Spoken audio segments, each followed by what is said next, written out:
Hello everybody, welcome to my channel.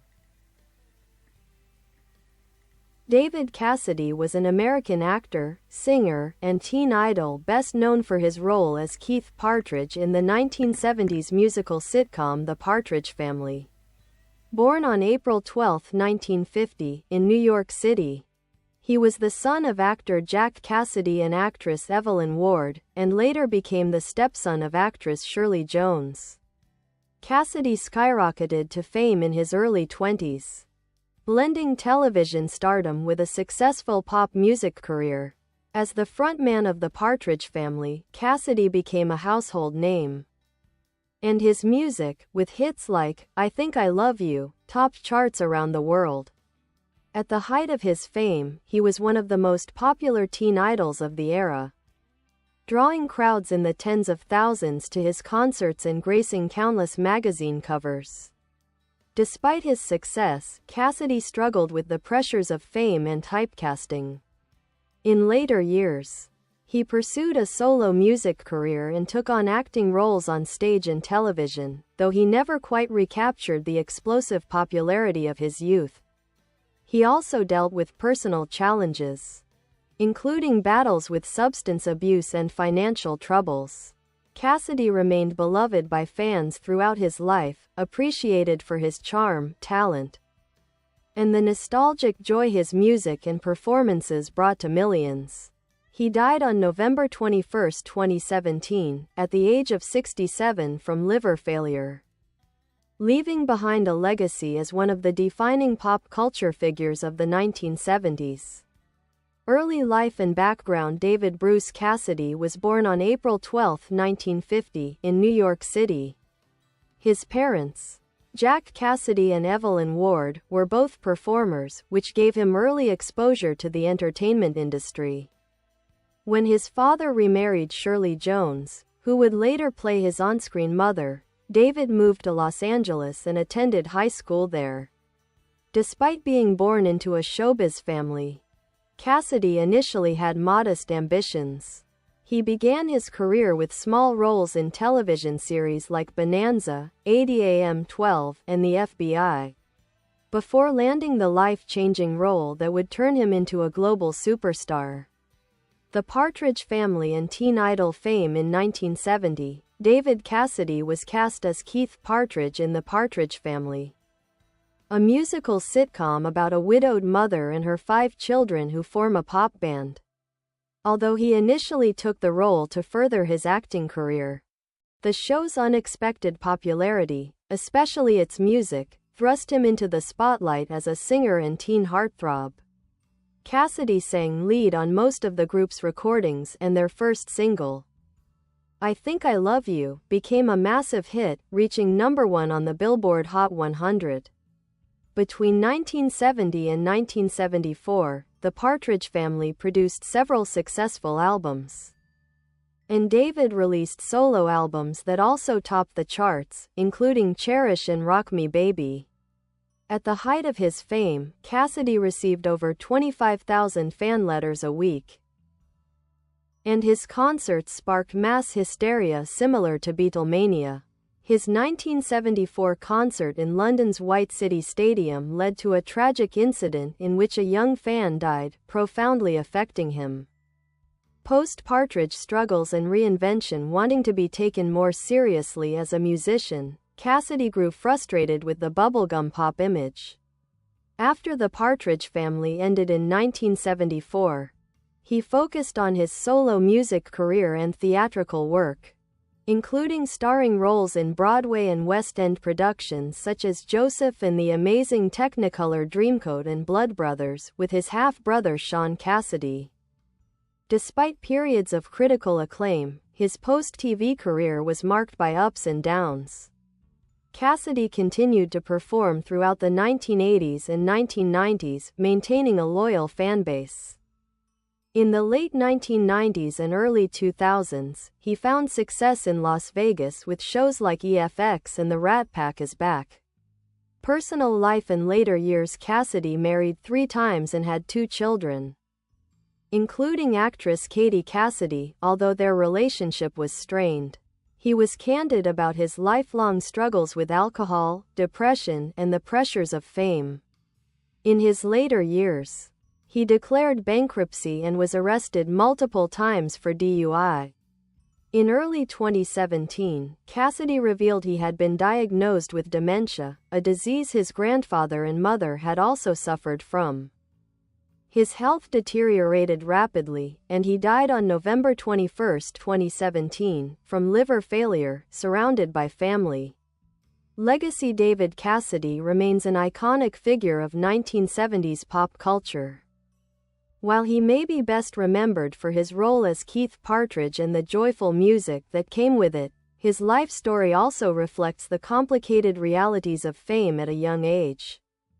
He was a gifted performer who made a lasting impact on television, music, and the lives of millions of fans. His work continues to be celebrated through re-releases, documentaries, and the enduring appeal of the Partridge Family. Cassidy's charm, talent, and sincerity are remembered with deep affection.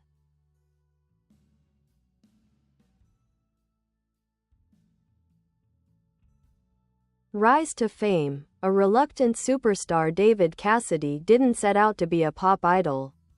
When he auditioned for the Partridge Family, he didn't know it would be a musical show.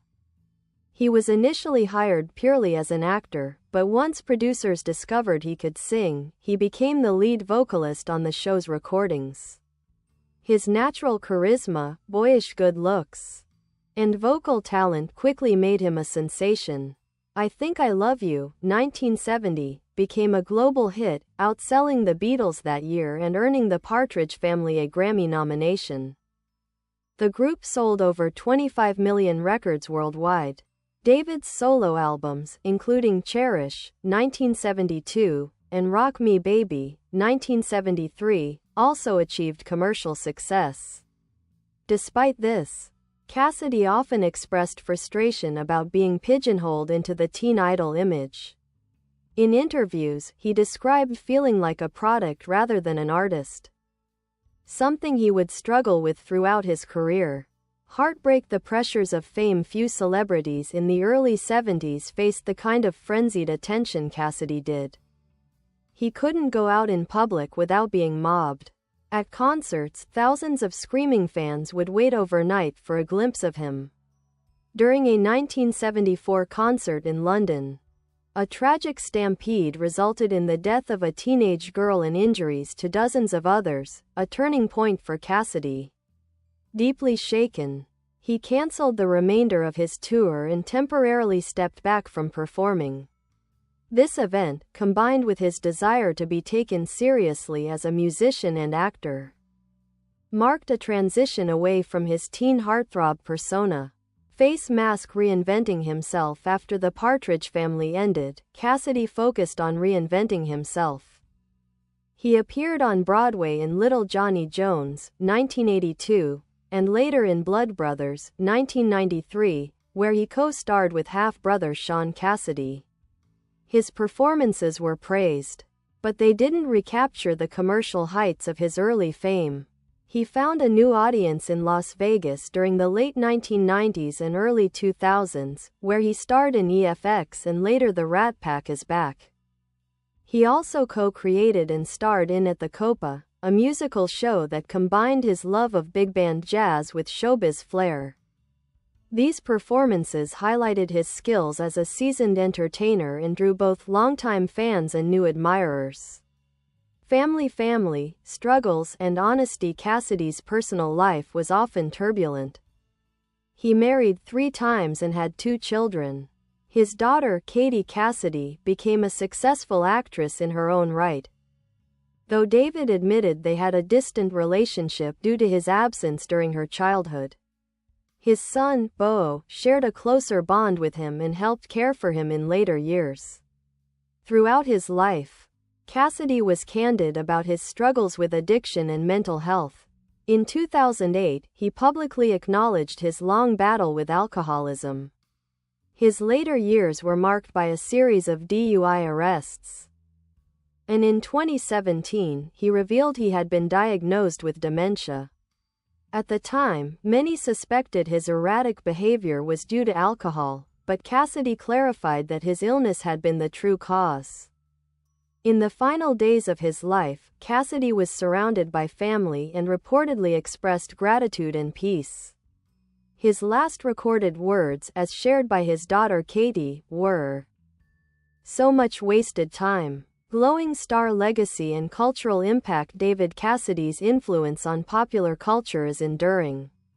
He was one of the first major teen idols created through television, paving the way for stars like Justin Timberlake, Zac Efron, and Harry Styles. His voice, fashion, and persona defined an era of music and television. Even today, the Partridge Family enjoys reruns and nostalgic fan love, and Cassidy's music is still streamed and played on oldies stations. He has been the subject of several documentaries, including David Cassidy, The Last Session, 2018, which offered an unflinching but compassionate look at his final years. His impact is also personal. Millions of fans, many of whom grew up with his posters on their walls, remember him not just as a performer but as part of their youth. He left behind a complicated but powerful legacy, a mixture of dazzling talent, painful truth, and a deep desire to be remembered for more than a smile or a hit single.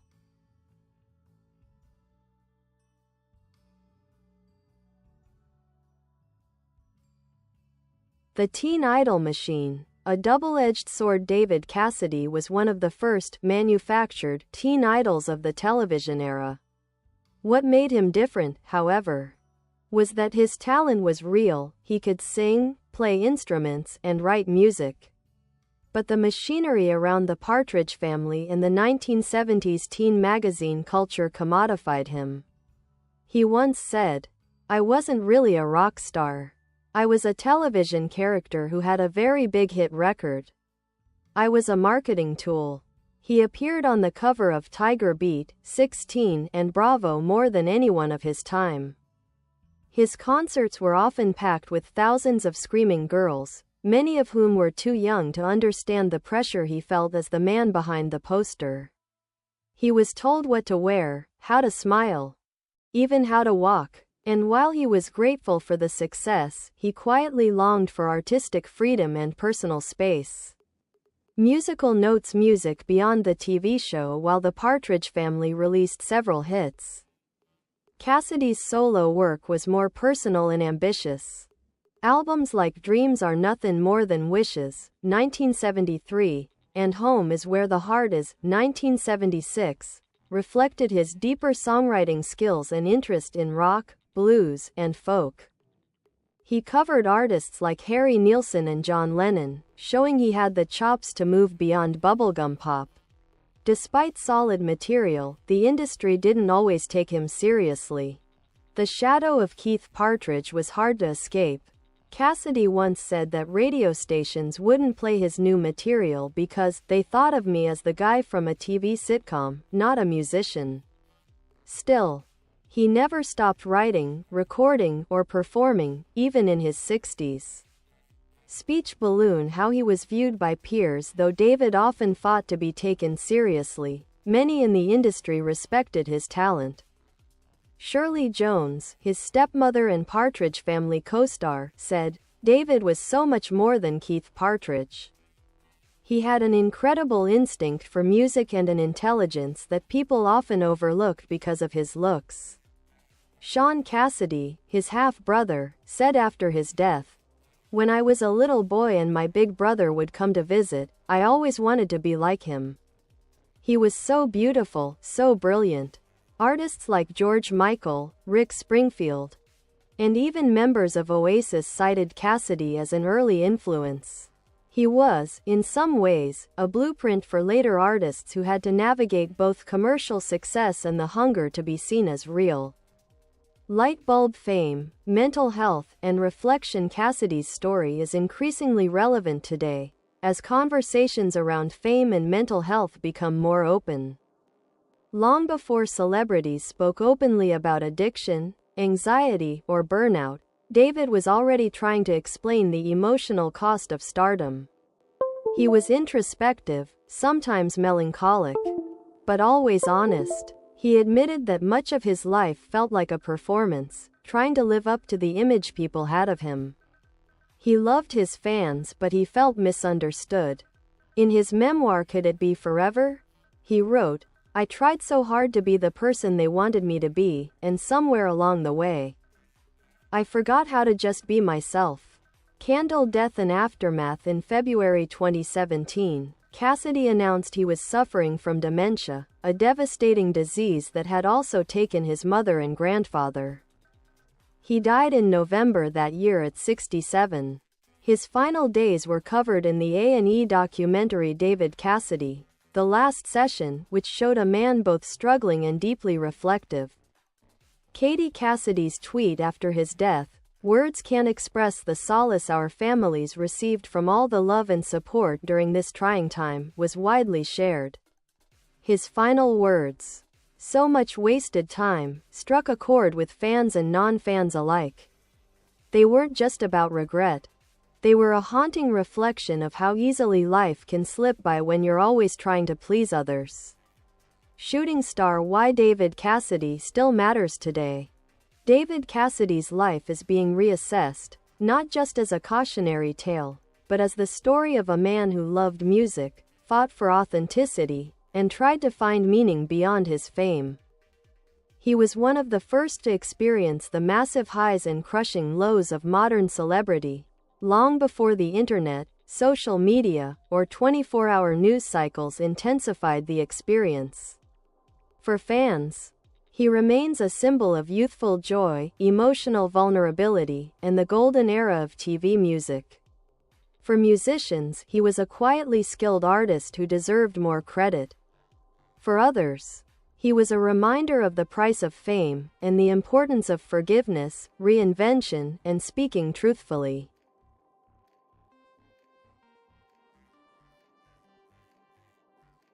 A star is created, not born. David Cassidy's fame wasn't gradual, it was volcanic. When the Partridge Family debuted in 1970, America met Keith Partridge, a mop-haired, guitar-slinging dream boy with a voice as smooth as velvet. But underneath the brightly colored bell-bottoms and the toothy smile was a young man with an artist's soul, aching to be seen not as a teen idol, but as a real musician. Raised between New York and Los Angeles, David was already used to living in the long shadow of his father, Jack Cassidy, a charismatic, Emmy-winning Broadway and TV actor known as much for his brilliance as for his volatility. That legacy left a mark. David carried both admiration and abandonment. Jack's narcissism and infidelity broke the family apart. David rarely spoke of him without a trace of sadness. So when the industry built David into the next big thing, it was both thrilling and deeply confusing. As he often said, "I was playing a character who was a character of a character."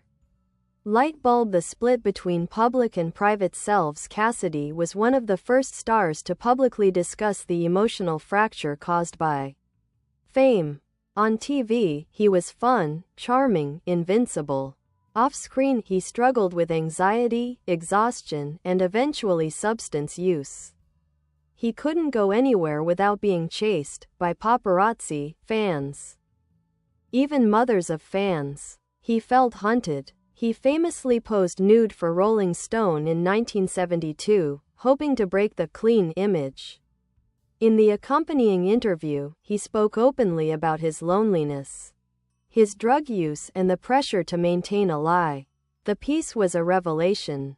In the sanitized world of early 70s American TV, no one talked that way. "I was tired of playing someone I wasn't. I wanted them to know who I really was, even if they didn't like me anymore." It was a bold move for someone whose face sold millions of lunchboxes. Brain. The slow burn of addiction and mental health. Fame came fast, but the comedown was slow. After the Partridge Family ended, Cassidy spent years trying to shake off the teen idol label. But every new success, a hit album, a Broadway show, a Las Vegas residency, seemed to invite the same comparisons. He was always David Cassidy, former teen idol, never just David Cassidy, artist. He suffered from depression, battled alcoholism, and was arrested multiple times for DUI. He spoke of self-sabotage and regret with disarming honesty. Alcohol was my way of forgetting. It gave me 5 minutes of peace. What makes his story resonate is not the fall, but the effort to keep standing up. Cassidy never gave up performing. He loved being on stage. He loved his fans. Even in his last years, when his memory was slipping and his health deteriorating, he kept touring. DNA, a complicated family web. His relationship with his family was a tangle of love, pain, and reconciliation. His daughter, actress Katie Cassidy, was raised by her mother and stepfather, and only saw David sporadically. Their bond was strained, though it's believed they reached some peace later in life. With his son Beau, however, David found stability and connection. Beau became his caretaker and confidant during his final years, and was with him in the hospital as he declined. David also maintained a lifelong connection to his stepmother, Shirley Jones, whom he adored. She said after his death, "He was as wild and as complicated as he was talented. And he was deeply loved." Studio microphone rediscovering the music, though overshadowed by his teen idol fame. Cassidy's musical catalog is filled with moments of real artistry. Songs like Daydreamer, Could It Be Forever, and his cover of Nielsen's The Puppy Song show emotional vulnerability and musical sophistication. He also co-wrote many songs, lyrics that, in hindsight, feel like journal entries. Even later works like Old Trick New Dog, 1998, and Then and Now, 2001, were thoughtful projects that reinterpreted his past through the lens of age and wisdom. They weren't massive hits, but they told the truth. Candle, a final message. David Cassidy's final days were not easy. He was in and out of the hospital, suffering from liver and kidney failure due to decades of alcohol abuse. But he was surrounded by family, and his last message, as remembered by Katie Cassidy, became a kind of poetic coda to his life. So much wasted time. It was tragic, but also deeply human. It was a confession many relate to. In those 4 words, David said what so many feel at the end of a long, complicated journey, that life moved faster than he could hold onto it. Sparkling heart. Remembering David Cassidy today. David Cassidy is not just a nostalgic memory. He's a lens through which we see the cost of fame, the hunger for authenticity, and the resilience of the human spirit. His story echoes in the lives of stars today who face similar pressures under an even harsher digital microscope.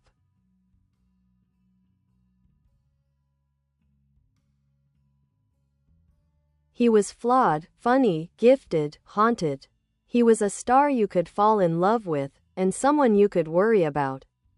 That's what made him real. David Cassidy. A mirror for a generation. For millions of teens coming of age in the early 1970s, David Cassidy wasn't just a pop idol, he was a first crush, a secret diary entry. A voice that played over slow dances and sleepovers. His face was taped to bedroom walls, his songs hummed through heartbreaks, and his image embedded in the memory of a generation. But while fans saw fantasy, David saw a cage. I was the fantasy for so many, and I was grateful. But I didn't always know who I was without that fantasy. Cassidy's life is the story of what happens when a real person is mythologized too soon, when the world falls in love with your shadow while you're still trying to find your shape. Globe international stardom and isolation. Cassidy's popularity wasn't just American, he was massive across Europe, Australia, and Japan. In the UK, his fanbase rivaled the Beatles at their peak. During his 1974 UK tour, he needed security on a scale usually reserved for heads of state. Fans fainted, screamed, and camped outside hotels. But behind the spectacle was a young man eating meals alone in his hotel suite, unable to walk the streets. He once said of his overseas tours, "I was everywhere, but I was nowhere. I was adored, but I was alone." His stardom was a paradox. The more people wanted a piece of him, the less he had left for himself. Compass searching for meaning, Cassidy spent most of his adult life trying to understand what it all meant, not just the fame, but the emotional fallout that came with it. He explored therapy, spiritual retreats, meditation, and spent long periods living outside the limelight in Fort Lauderdale, Florida, and Saratoga Springs, New York. There were moments of clarity, especially in his music. In quieter songs like "It's Preying on My Mind" or "If I Didn't Care," he sang with the ache of someone who had lived too many lives too soon. "I don't think people realized how spiritual David was," Shirley Jones later said. "He wanted so badly to be whole." DNA The father-son loop. One of the most complex threads in Cassidy's story is the shadow of his father. Actor Jack Cassidy, a man of immense charisma and self-destructive tendencies. Jack struggled with bipolar disorder, alcoholism, and burned through relationships and roles with the same intensity. David both idolized and feared becoming him. When Jack died tragically in a fire in 1976, David was left devastated, but also haunted by how similar they were. Years later, David would confess that much of his own addiction came from trying not to feel the same things his father did. "I didn't want to be my father, but I didn't know how to be anyone else." Speech balloon fan stories. The people he touched. To understand Cassidy's true legacy, you only have to listen to his fans. Decades after his heyday, people still tear up talking about the first time they heard "I Think I Love You" or saw him on TV. Some met him at conventions. Others sent letters they never expected him to read, but he often did. Cassidy was known for spending time after shows signing autographs, taking photos, and making each person feel seen. One fan remembered, "He looked me in the eye and said, 'Thank you for sticking around.' And I could tell he meant it. He didn't just see a fan. He saw a human." Candle. A legacy beyond charts. David Cassidy may not have the critical canon of Dylan or the mythos of Elvis, but he has something rarer: emotional legacy. His name still evokes warmth, melancholy, and a kind of shimmering sadness, not because he failed, but because he mattered deeply to those who needed someone like him when they were growing up. He didn't just sell millions of records, he gave people joy when they needed it most. He made awkward teenagers feel beautiful. He made music feel safe. And later, as a grown man admitting his pain, he made vulnerability look courageous. Scroll. Final thought. David Cassidy's life is not just a celebrity biography. It's a meditation on identity, on what it costs to be loved by millions but known by few. His story reminds us that even the brightest stars cast shadows, and that being human underneath the spotlight is its own kind of bravery. "There's a truth in every note I ever sang," Cassidy once said. "You just have to listen close enough to hear it."